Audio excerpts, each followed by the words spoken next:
வணக்கம் அண்ணா. உங்கள் பேர் என்னண்ணா? என் பேர் ராமசாமி. ராமசாமி. எந்த ஊருண்ணா? பூலவாடிங்க. பூலவாடி எங்கே இருக்குதுங்க? பூலவாடி இப்போ உடுமலைப்பேட்டையிலேருந்து கொஞ்சம் ஒரு 20 கிலோமீட்டர் டிஸ்டன்ஸ். 20 கிலோமீட்டர். ஆனால் மெயின் ரோடு வந்து உடுமலைப்பேட்டை ரோடு. உடுமலைப்பேட்டை. சரி, இப்போ நீங்கள் வந்து நெசவு நெய்கிறீங்க. எத்தனை வருஷம் காலமாக எனக்கு ஒரு 35 வருஷம் சர்வீஸ் இருக்குதுங்களா? சரி, இப்போ அந்த 35 வருஷத்தில் இந்த நெசவு தொழில் அந்த காலத்துக்கும் இந்த காலத்துக்கும் முன்னேற்றம் வந்திருக்குதா இல்லையா? முன்னேற்றங்கிறதுங்க அந்த காலத்தை பொறுத்த வரைக்கும் 10 குழந்தை வச்சிருந்தாலும் அவங்க காப்பாற்றினாங்க. சரிங்க. ஆனால் இன்னைக்கு வந்து ஒரு குழந்தை வச்சிருந்தாலும் நம்மளால காப்பாற்ற முடியாது. என்ன காரணம்? என்னன்னு கேட்டிங்கன்னா இன்றைய விலைவாசி ஒரு காரணம். மெயின். அப்புறம் நம்ம இந்த தொழிலை எடுத்துக்கிட்டிங்கன்னா இப்போ நம்ம ஒரு அச்சு பணிக்கிறோம், ரோடு சுற்றுறோம், இதெல்லாம் வந்து இது கொடுக்குற கூலியெல்லாம் வந்து நெசவாளியோடைய தலைவியாக தான் விழுகுது. சரி. இதெல்லாம் என்ன இது கொடுக்குற ஓனருக்கு அதை ஏற்றுக்கிட்டாங்கன்னா இல்லை, அதை எப்படி ஏற்றுக்கலான்னு நீங்கள் சொல்லுங்கள். இப்போ ஒரு ரோடு சுற்றுறான்னு வைங்களேன், 12 சிலைக்கு ஒரு ரோடு சுற்றுறாங்க. சரிங்க. அது வெளிப்பக்கம் வந்து ஒரு 650 ரூபா வாங்குறாங்க. சரி. ரோடுக்கு வந்து 650 ரூபா வாங்குறாங்க. சரி. இதே அச்சு குணைக்கிறவங்க வந்து ஒரு 500 700 டிசைன் களைச்சி குணைக்கிறத பொறுத்து வாங்குறாங்க. சரி. அது என்னன்னு இவங்க அதை ஏற்றுக்கிறது. இந்த நம்ம கொடுக்குற கூலிலேருந்து இதெல்லாம் அவங்களுக்கு கொடுக்க வேண்டியதாக இருக்குது. சரிங்க. அது ஒரு பாயிண்ட். அப்புறம் இந்த ஜரிகையை பார்டர் ஆகட்டுங்க, இந்த ஜரிகை புனைச்சு நெய்கிறதாகட்டும், இதெல்லாம் வந்து நெசவாளியே வீசி அவனே புனைச்சு எல்லாம் பண்ணுறான். இது வியாபாரி வீசி கொடுத்தா அவங்க என்ன பண்ணுறாங்க, நம்ம கட்டுறது வந்து கூலி வாங்கிக்கிறாங்க. ஏதோ ஜரிகை ஓட்டி கொடுக்கறதுக்கு கூலி வாங்கிக்கிறாங்க. சரி. இப்போ பார்த்தீங்கன்னா ஜரிகை ஓட்டுறதுக்கு நம்ம பணம் கொடுத்துறோம். சரி. அச்சு புனைக்கிறதுக்கு பணம் கொடுத்துறோம். ரோல் சுத்துறதுக்கு பணம் கொடுத்துறோம். சரி. பட்டு சுத்துறது, இந்த கண்டித்தார் சுத்துறது, இதெல்லாம் எங்க வீட்டு பொம்பளைங்க செய்யும் போது சரி அது எங்களுக்கு இலவசமா செஞ்சு கொடுக்குற மாதிரி இருக்குது. அவங்களுக்கு ஒரு பெனிஃபிட் இல்லை. சரி. இத்தனை வேலைக்கு நான் ஒருத்தன் காரணமாக இருந்தாலும் கூட எல்லாம் அவங்க செஞ்சு கொடுத்தா மட்டும்தான் நான் இங்கே மாட்டம் போட முடியும், நெய்ய முடியும். சரி. ஆனா இது என்னுடைய ஒருத்தனுடைய வருமானம் இந்த சேலை. சரிங்க. ஆனா செஞ்சு கொடுக்கறது பூரா அவங்களுக்கு என்னன்னு கேட்டா எந்த வருமானம் அதுக்கு என்ன பண்ணலாம், நீங்களும் ஒரு ஐடியா சொல்லுங்க. என்ன பண்ணலான்னு கேட்டாங்கன்னா, ஒரு சீலைக்கு வெளியே பார்த்தா ஒரு 50 20 30 ஒரு கலர் வாங்கி வாங்குறாங்க. ஒரு சீலை சுத்துறதுக்கு கூலி வாங்குறாங்க. ரோல் சுத்துறதுக்கு, பட்டு காண்டித்தார் சுத்துறதுக்கு, பட்டு சுத்துறதுக்கு தனியா வாங்குறாங்க. சரி. நம்ம வெளியே கொடுத்து சுத்தினா இப்ப அவங்க நம்ம வெளியே கொடுத்துட்டு நானும் எங்க வீட்லயும் 2 பேரும் சேர்ந்து நெசா எங்களுக்கு ஓரளவுக்கு பெனிஃபிட் வரும். ஆனா வீட்லயே சுத்தம் போது அந்த நேரம் எங்களுக்கு வீணா போகுது. சரி. இப்ப இதுக்கு அவங்க காசு கொடுத்துட்டாங்க முதலாளிய. சரி. இந்த பட்டு சுத்துறதுக்கு உங்களுக்கு விழா, சீலைக்கு கூலி விழா ஆச்சுங்களா? உங்களுக்கு சீலை ஒரு 1500 ரூபா கூலி கொடுக்குற அப்படின்னா சீலைக்கு 1400 ரூபா உனக்கு கூலி. உங்களுக்கு பட்டு சுத்துறது கண்டித்தார் சுத்துறதுக்கு 100 ரூபா தனிமா, சீலைக்கு கூலி தனிமா அப்படின்னு கொடுத்துட்டா சரி அவங்களுடைய தேவை பூர்த்தி ஆயிரும். இப்ப நம்ம வந்து அவங்களுக்கு செலவு காசு கொடுக்க வேண்டியது இல்லை. சரி. கொடுக்க வேண்டியது இந்த 100 ரூபா வந்து அவங்க வச்சு எதாவது பால் வாங்கிக்குவாங்க, குழந்தைகளுக்கு எதாவது ஏதோ ஒரு குடும்ப செலவுக்கு நம்ம கிட்ட அவங்க கேட்க மாட்டாங்க. ஆனா இது அனைத்துமே நம்மளுக்கு அவங்க செஞ்சு கொடுத்துட்டு அவங்க வெறுமனையா தான் இருக்கிறாங்க. சரி.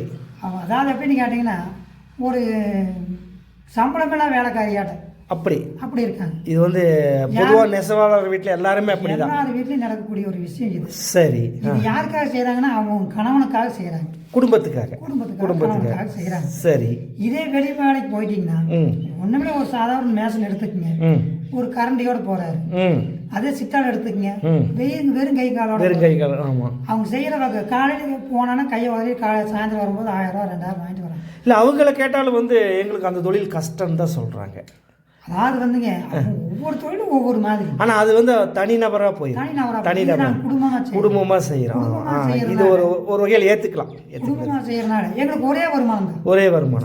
நீங்க அவங்க 2 பேர் போனா 2 வருமானம். ஆமா. அவங்க புருஷன் முன்னாடி போனா அவருக்கு வந்து 1500 1500, அவங்களுக்கு ஒய்ஃபுக்கு வந்து 800 800, ஆக மொத்தம் 1800 2000 அவங்களுக்கு வந்துடும். ஆனா எங்களுக்கு இது வராது. எப்படின்னு கேட்டீங்கன்னா, இப்ப நான் நெசிட்டு இருக்கிறேன். ஆமாங்க. அவங்க கண்டித்தார் சுத்தி ஒரு ஆள் வேலை இருக்கு தனிமே. ஆமா. இப்ப அவங்க வேலையை நான் செய்யணும், இல்லை நான் வேலை என்னுடைய வேலை அவங்க செய்யணும். அப்படி செய்யும் போது இங்க வந்து என்ன வரும், உங்களுக்கு வருமானம் ஒன்னே தான் வரும். ஒரு வருமானம். ஆனா 2 பேர் பாடுபடும். 2 பேர் பாடுபடும். நான் என்ன முதலாளி கிட்ட என்ன ஒரு கோரிக்கையை வச்சுக்கிறேன், ஒரு அன்பான வேண்டுகோளை சொல்லுங்க. அதாவது நெசவாளிகளும் நம்ம வாழணும். ஆமா. இப்ப எந்த ஒரு நெசவாளியுமோ பங்களாவோ காரை வச்சுக்கிறது இல்லை. முதலாளி வந்து தப்பு சொல்லலை. சரி. அவங்களும் கொள்முதல் போடுறாங்க, முதலீடு போடுறாங்க, லாபம் சம்பாதிக்கிறாங்க, நல்லா இருக்கட்டும். அதே சமயத்துல கீழ் மட்டத்தில் இருக்கிற ஒரு நெசவாளிக்கு இந்தாப்பா எங்களால் முடிஞ்சு இதுக்கு ஒரு கூலி வச்சுக்கோங்க, ம் நீங்களும் நல்லா இருங்க, எங்களையும் வாழ வைங்கன்னு அவங்க ஒரு பேர் சொன்னாங்க. ஒரு நல்ல மனசோட கொடுக்கலாம், மனசோட சொன்னாங்க. சொல்லலாம். ஒரு 100 ரூபா எங்கள் குழந்தைகள் பஸ்ஸுக்கு போகிறதுக்காக ஒரு 1 லிட்டர் பால் சேர்ந்து வாங்குவோம். நாங்கள் ஒன்றும் மாடி வீடு கட்டிட்டு போகிறது 100 ரூபா கொடுத்தனால இல்லைங்க, அப்படி ஒரு இல்லை. அதனால ரோல் சுற்றுறதுக்கு ஒரு கூலி தனியாக கொடுத்துருங்க. இப்போ அச்சு பணிக்கிறாங்க, அதுக்கு ஒன்று கொடுத்துருங்க. இது கணித்தாறு பட்டு சுற்றுறாங்க, அவங்களுக்கும் ஒரு 100 150 பாவுக்கு 200 300 கொடுத்துருக்கு. சரி கொடுத்துட்டா சரி நீங்கள் என்ன பண்ணுறீங்க, நாங்கள் முதலாளியே சீலைக்கு இவ்வளோ கூலிப்பா 2000 ரூபா நீங்கள் கூலி சொன்னீங்களா, சீலைக்கு 2000 ரூபா கூலி. இங்கே வேறு உங்கள் வீட்டில் பட்டு சுற்றினாலும் சரிங்க, நீங்கள் வெளியே கொடுத்து சுற்றிட்டாலும் சரி, சீலைக்கு இவ்வளோ கூலி, இந்த பட்டு சுற்றுறீங்க இல்லையா அதுக்கு இவ்வளோ கூலி, கண்டித்தார் சுற்றுறதுக்கு இவ்வளோ கூலி, ஜரி சுற்றுறதுக்கு இவ்வளோ கூலி, இதெல்லாம் மொத்தமாக அடக்கமாக சேர்ந்தாப்பா இந்த சீலைக்கு இவ்வளோ கூலி நிர்ணயம் பண்ணிடுங்க. சரி ரைட்டு, அப்படியாச்சுங்களா. அப்புறம் இதில் என்னென்னு கேட்டிங்கன்னா, லாபம் வந்தாலும் நட்டம் வந்தாலும் உங்களோட சேர்ந்தது. ஆமாம், நாங்கள் வெறும் கை காலோட வரோம். இந்த கொள்முதல் எங்கள் தறி மட்டும்தான் எங்களுக்கு அது ஒன்று தான் கொள்முதல். சரி, இதில் நீங்கள் லாபம் எங்களுக்கு இல்லைன்னு சொல்லும் போது தறிக்காரன் வந்து ஒன்றுமே பண்ண முடியாது. ஆமாம், நீங்கள் லாபம் லட்சக்கணக்கில் எடுக்கும்போது தறிக்காரனுக்கு கொடுக்க போகிறது இல்லை. ஆமாம், லட்சக்கணக்கில் நட்டமாக போகும்போது தறிக்காரனை கேட்க போகிறது. ஆமாம், எங்களுடைய இல்லை அவருக்கு நஷ்டம் சொல்லும் போது அந்த சீலைக்கு வந்து கூலி பிடிக்கிறேன்னு சொல்கிறாங்களே, அது ஒன்று வந்து எப்படின்னு கேட்டிங்கன்னா சொல்லுங்கள். நீங்கள் சாதாரண ஒரு சீசன் வரும்போது தறி பிடிக்க ஒடியாடுறீங்க, ஐயோ எனக்கு தறி வேணும் சீலை வேணும் வாங்க, நீங்கள் ஒரு 100 ரூபாங்கிறது 200 சேர்த்து கொடுக்குறேன்னு நீங்கள் சொல்கிறீங்க. அதே டல்லுங்கும் போது ஒரு நாள் 100 வருது சடான 200 இறக்கிடுறீங்க. சரி, அந்த 200 நீங்கள் சேர்த்துறதுக்கு பல வருஷங்கள் ஆகுது. சரி, அந்த பல வருஷம் அந்த தறிக்காரன் வந்து அது எதையுமே கேட்க முடியறத எங்களுக்கு கட்டுப்படி ஆகலைன்னு ஓனர் சொல்லிடுறீங்க. சரி, சீலையே நாங்கள் நட்டத்தில் தான் இல்லை, அவங்கள கேட்டால் வந்து எங்களுக்கு அந்த லாபம் போனது அப்படின்னு ஒரு வார்த்தை சொல்கிறாங்க.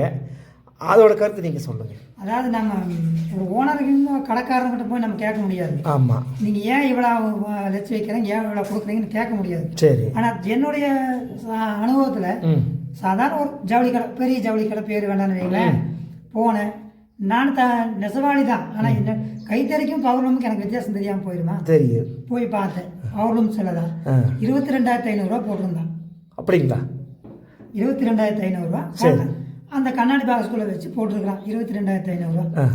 நான் வாங்குற கூலி சாதாரண ஒரு 1,500 ரூபா சேலையோடைய. வியாபாரியோட கொள்முதல் மீறி போனால் ஒரு 6,000 தான் வரும். எப்படி முதலாளி 22,500 வச்சு விற்கணும்?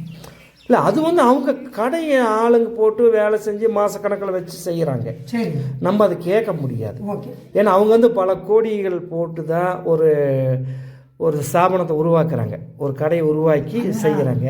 அவங்க விற்கிறாங்க. சரி, அதை அவங்க கொள்முதல் போடுறாங்க, அவங்க லாபம் எடுக்கணும், அது கடை வாடகைகள்லாம் பண்ணி பண்ணுறாங்க. அவங்க பண்ண அதாவது நம்ம கிட்ட வாங்கி அவங்க லாபம் வச்சு விற்க முடியுங்கிற போது நம்ம ஓனருங்க என்னுடைய தரத்துக்கு இவ்வளோதான் வருதுங்க, கொள்முதல் இவ்வளோ வருது, எனக்கு இது கட்டுப்படியாக நீங்கள் சேர்த்து கொடுத்தா தான் நான் உங்களுக்கு போட முடியும். இல்லை அப்படிலாம் போகிற கொள்முதல் நீங்கள் ஏற்றுக்குங்க, நான் தயார் பண்ணி கொடுக்குறேன்னு நீங்கள் சொல்லிக்கலாம். சரி, அவங்களுக்கு வந்து கட்டுப்படியானா உங்களுக்கு கொடுப்பாங்க, இல்லை நீங்கள் வேறு கடையை கூட பார்க்கலாம். அது நான் சொல்லக்கூடாது இல்லைங்களா? இல்லை, இது வந்து அவர் அப்படி கேட்குறப்ப இது நடைமுறைக்கு சரி வருமா? அதுதாங்க, இது நான் வந்து சொல்ல முடியாது இல்லைங்களா? சரி, ஒரு வேளை நீங்கள் அந்த கடையில் வந்து கம்மியாக போட்டிருக்கலாம், இல்லை எச்சா போடல, இல்லை அவங்க உங்கள் சௌகரியத்துக்காக நீங்கள் பண்ணியிருக்கலாம். சரி, ஒரே பில் ஆகலாம், இல்லை லேட் பண்ணி கூட கொடுக்கலாம், நீங்கள் அந்த மாதிரி பண்ணியிருக்கலாம். அது நம்ம சொல்லக்கூடாது, சொல்ல முடியாது. வேண்டாம், என்னுடைய குறைகள், உங்களோட மன குறைகள் என்னுடைய உடன்பிறப்புகளுடைய குறைகள். என்னுடைய குறைகளை விட நெசவாளர்கள், என்னோட உடன்பிறப்பு எல்லாம் நெய்யற நெசவாளி அத்தனையுமே என்னுடைய உடன்பிறப்பு. நன்றி. சகோதரிகள் அனைத்துமே வயசானவங்க. இன்னைக்கு பார்த்தீங்கன்னா 70-80 வயசாகவும் கூட இவங்க நெய்யறாங்க, நெசிட்டு இருக்காங்க. அவங்களுடைய மனக்குரல் போய் கேட்டீங்கன்னா, நான் ஒரு 80-70 வருஷமா நெய்யறேன்ப்பா, என்னுடைய வாழ்க்கை தரம் இப்படித்தான் இருக்கு.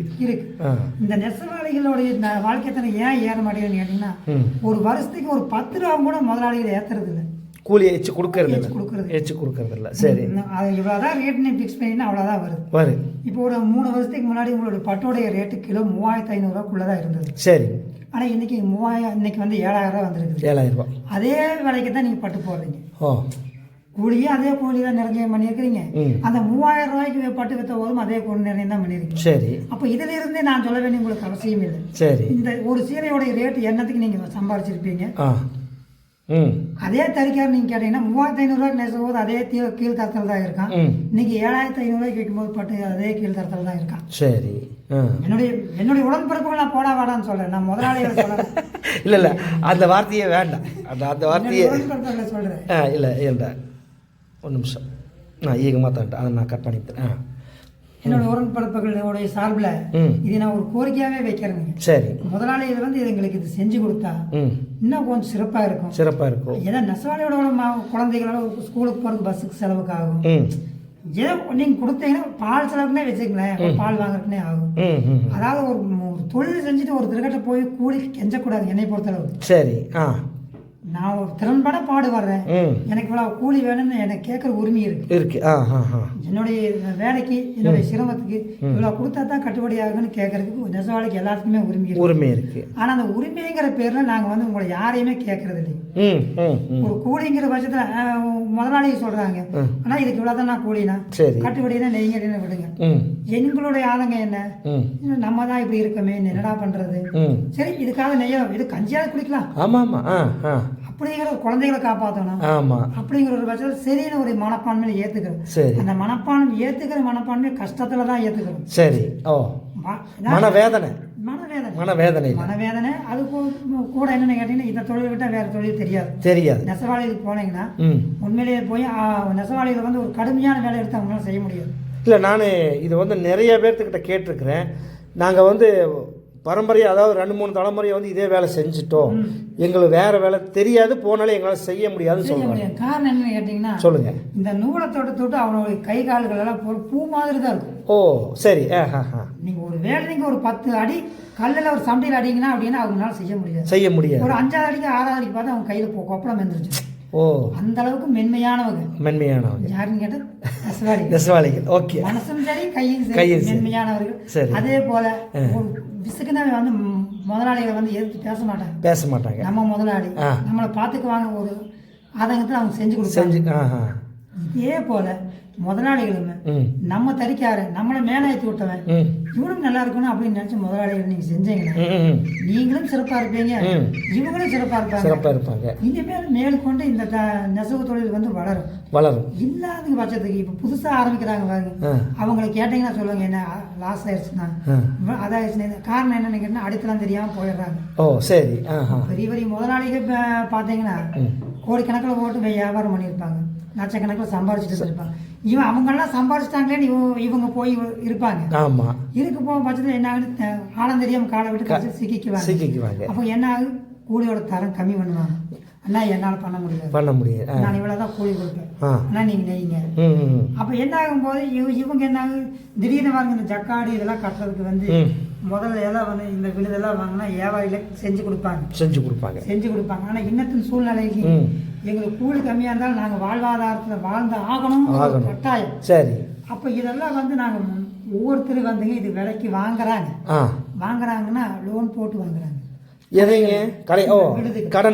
கடனுக்கு வாங்குறாங்க. ஏன்னா அவங்களும் வந்து நம்ம நெசவாளிகள் ஏமாத்த மாட்டாங்க, நம்பி வாரம் கொடுத்துருவாங்க ஒரு நம்பி இந்த விழுதுங்க அவங்க கடன் கொடுக்குறாங்க. இது எல்லா ஊர்லயும் நீங்க கேட்கலாம், நெசவாளி கம்பியோ ஜக்காடு கம்பியோ விழுதாகட்டும் எல்லாமே கடன் கொடுக்குறாங்க. ஏன்னு கேட்டா நெசவாளிக்கு ஏமாத்த தெரியாது. சரி.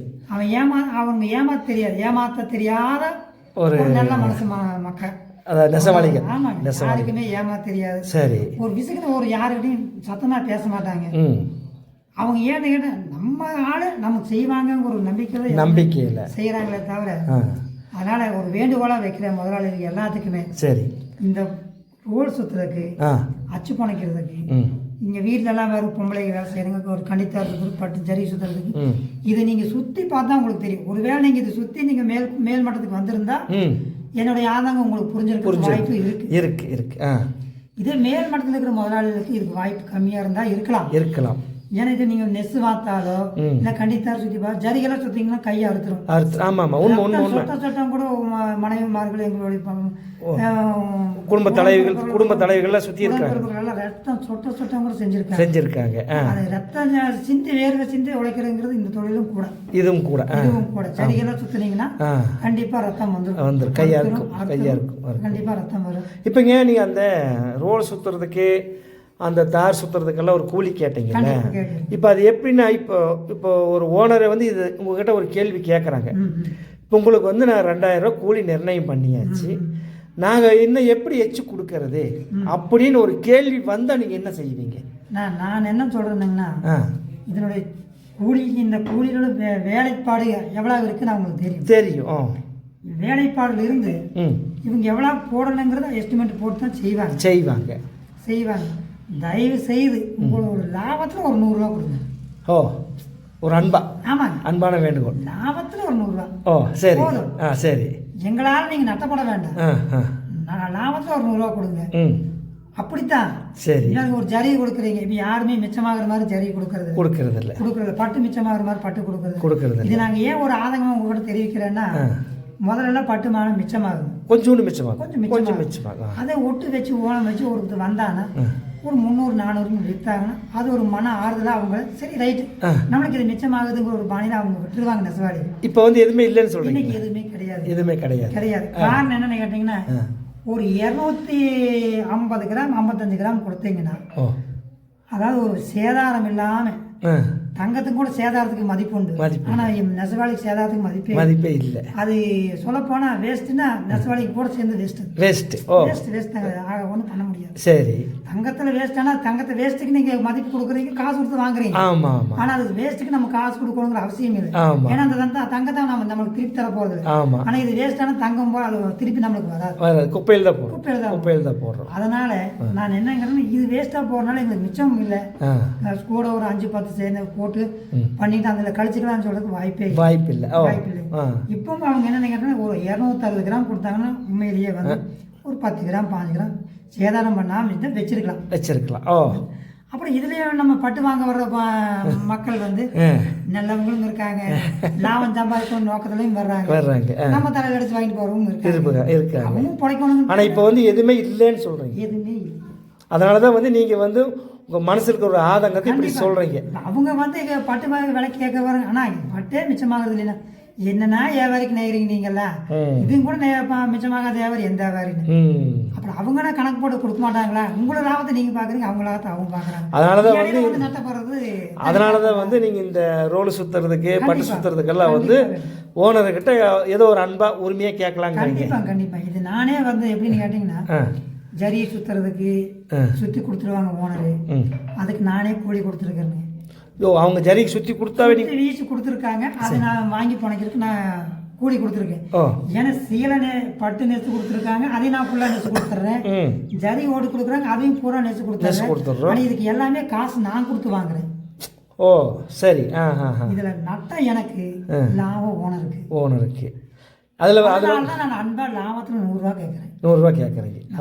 தப்பா பேச இல்ல, தப்பு இல்ல. எந்த ஓனரையுமே நான் கேட்டிருக்கேன். ஒரு அன்பான உரிமையா ஒரு வேண்டுகோள். இது நீங்களே யோசனை கூட பண்ணி பார்க்கலாம். சரி, ஒரு நெசவாளி நெய்யறான், அவன் ஜரியை நம்ம ஓட்டி கொடுக்குறோம், அவங்க கிட்ட காசு நம்ம எதுக்கு வாங்கணும்னு சில இடத்துல வாங்குறாங்க, சில இடத்துல வாங்குறது இல்லை. ஏன்னா எல்லாத்தையும் நம்ம குறை சொல்ல முடியாது. கரெக்ட், குறை சொல்ல முடியாது.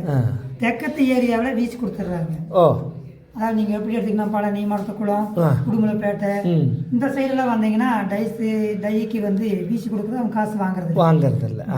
சரி, இதே நீங்கள் வடக்கு எடுத்துக்கிட்டீங்கன்னா, சத்தியமங்கலம், சிறுமுக, தோட்டம்பாளையம் இந்த பக்கம் எடுத்துக்கிட்டீங்க, வீசி கொடுக்குறது காசு வாங்குறாங்க. நான் நெஸ் இருக்கிறேன், கொடுத்துருக்கிறேன். அதனால நான் சொல்றேன், என்னுடைய அனுபவத்தை தான். உண்மை. ஏன்னா அடுத்தவங்க சொல்லி நான் சொல்லலை, நான் அனுபவப்பட்டதை நான் சொல்றேன். சரி. நான் காசு கொடுத்து வாங்கி நெஸ் பணச்சிருக்கிறேன். அதனால ஜரி வீசி கொடுக்கறது உங்களுடைய இது, அது நீங்களே ஏத்துக்குங்க. அதுக்கு நாங்க எங்க கிட்ட காசு வாங்கும்போது சீலையோட கூலியோட ரொம்ப கம்மியாகுது. நீங்க 2000 எடுத்துக்கிட்டீங்கன்னா, ஒரு ரோலுக்கு நம்ம வீசுறோம்னா 700 ரூபா சுத்துற பக்கம் சுத்துறாங்க, 550 ரூபா சுத்துற பக்கம் சுத்துறாங்க. தரத்துக்கு தகுந்த மதிப்பு 700 ரூபா சுத்துறாங்கன்னா அப்படியே ஜம்மன் இருக்கு, நல்லா இருக்கு, பொறுமையா சுத்தி கொடுப்பாங்க. 500 600 போது கொஞ்சம் இருக்கு, அது இருக்கிறது எச்சு கம்மி இருக்கிறது. நம்ம தொழில் நேர்மையா செய்யணும், நல்லா செய்யணும்னா கொஞ்சம் இறங்கி எங்களுக்காக ஒரு பரி. சரி, நம்மளை மேலே ஏற்றி விடுறான் தரிக்காரர். என்னுடைய சகோதரி என்னை தப்ப எடுத்துக்க மாட்டாங்க. சரி, ஓகே. இருந்தாலும் சரி, என்னுடைய ஆதங்கத்தினால என்னுடைய சகோதரர்கள் நான் அப்படியே சொல்லிட்டேன். தெரியாம வந்துருச்சு, சரி, தப்பா இருந்தா மனுஷங்க சகோதரிகளை. அப்படி இருந்தும் கூட இது எல்லாம் செஞ்சு கொடுத்தா பெருசா ஒண்ணும் தறிக்காரர் மேல வந்துட போறது இல்லை. கொஞ்சம் சலுகை. ஆமா, ஒரு ஸ்டெப் அவங்க குழந்தைக்காக அவங்க எடுத்துக்குவாங்க. அவ்வளவுதான், அவ்வளோதான், வேற ஒன்றும் இல்லை. அதே மாதிரி வருஷத்துக்கு ஒருக்கா நீங்கள் முதலாளிகள் வந்து யாருமே இது நாள் வரைக்கும் நம்ம கொரோனாவில் இருந்து கொரோனா போய் இப்போ 6-7 வருஷம் ஆகுதுங்க. சரி. யாருமே வந்து கூலி இது வரைக்கும் ஒரு 50 ரூபா 20 ரூபா இந்த ரேஞ்சை கூட ஏற்றலை, சேர்த்தி கொடுக்கல, சேர்த்தையே கொடுக்கல, எங்கேயுமே கொடுக்கல. எங்கேயுமே கொடுக்கல. ஓ, நீங்கள் எல்லாம் பார்த்துருக்கீங்க? எல்லாம் பார்த்தாச்சுங்க. நானும் எல்லா வியாபாரையும் பார்த்துட்டு வந்துட்டேன். சரி. கொடுக்கல. சரி. கேட்டானா ஆனால் எங்களுக்கு சீலை போக மாட்டேங்குது, எங்களுடைய கொள்முதல் விழா ஆகுது. இது நாங்கள் என்ன பண்ண முடியும்?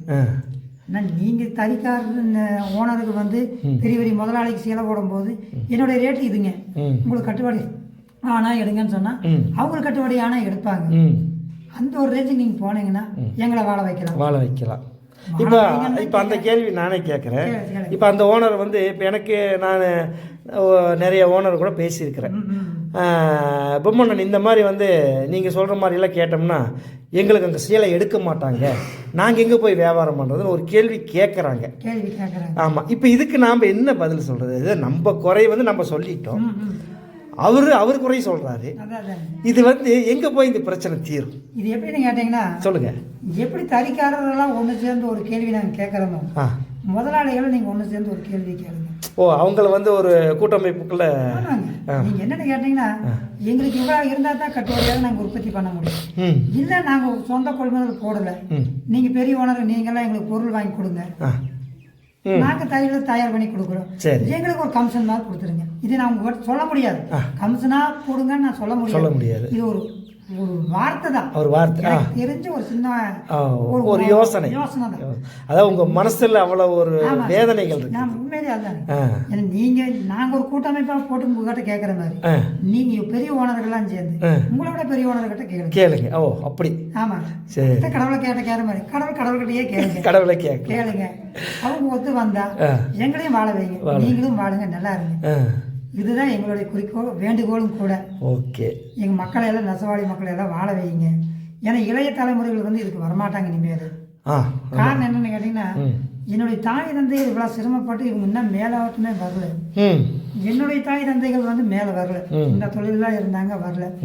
அன்னைக்கு படிப்பு காலகட்டத்தில் வந்து நான் 10ஆவதோட முடிச்சுட்டு இந்த வேலையை வந்து இன்றைக்கி வந்து 35 வருஷம் ஆச்சுங்க இந்த தொழிலுக்கு வந்து. சரி. என்னாலையும் பெருசாக இதில் சாதிக்க முடியல. என்னுடைய வேதனை வேண்டாம்னு சொல்லி என் பையனை நான் இந்த வேலைக்கு நான் கொண்டு வரல. சரி. ஓ, காரணம் என்னென்னு கேட்டிங்கன்னா இன்றைக்கி இருக்கிற பிரச்சனைக்கு இதில் நான் வந்தால் என் பையனை மேலே கொண்டு வர முடியாதுன்னு சொல்கிறீங்களா? முடியாது, கண்டிப்பாக.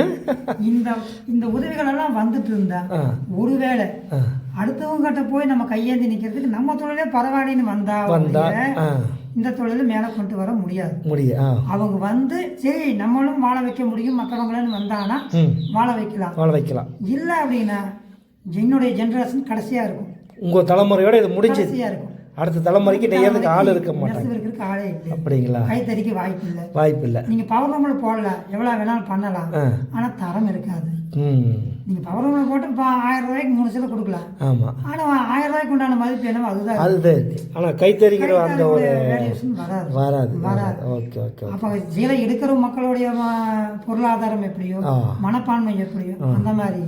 ஆனா கைத்தறியோடைய வேல்யூஷன் வந்து எப்பயுமே இருக்கு. அது உடல் நலத்துக்கு நல்லது. ஆனா நீங்க பவர்லூமில் போறது பட்டுன்னு போறது பட்டு அல்லதான். அது வேணாம், நம்ம அதிகமா பேசணும், நம்ம அதிகமா பேச என்னுடைய குறைகள் இது. அதனால நீங்க இதை கேட்டு பெரியவர்களை எங்களுக்கு நெசவாளிகளை வாழ வைங்க, நீங்களும் வாழ நல்லா இருக்கும். ஓகே, நன்றி. நண்பர்களே பாருங்கள், இவர் வந்து பின்னர் வரைக்கும் இவர் என்னோட காணொலியில் இப்போ பேசிகிட்டு இருந்தார். இவரோட மனசில் அத்தனை ஒரு மனக்குமுறல், ஒரு குறைகள் இருக்குது. இந்த வீடியோவை பார்த்து கேட்டுட்டு எல்லாருக்கும் ஷேர் பண்ணி பாருங்கள், எல்லோரும் கேட்கட்டும். இவர் சொன்ன இவர் மனசில் இருக்க ஆதங்கத்தை, அவர் குறைகள் என்னென்ன சொன்னார்னு கேட்டு பாருங்கள். இதில் ஒன்றும் அவர் யாரையும் தவறாக பேசலை. அவர் என்ன செய்யணும்னு நினைச்சாரோ அதை சொல்லிகிட்டு இருக்கிறாரு. முடிஞ்ச வரைக்கும் இதையும் நீங்கள் எல்லாம் கேட்டு பாருங்கள். நன்றி, வணக்கம்.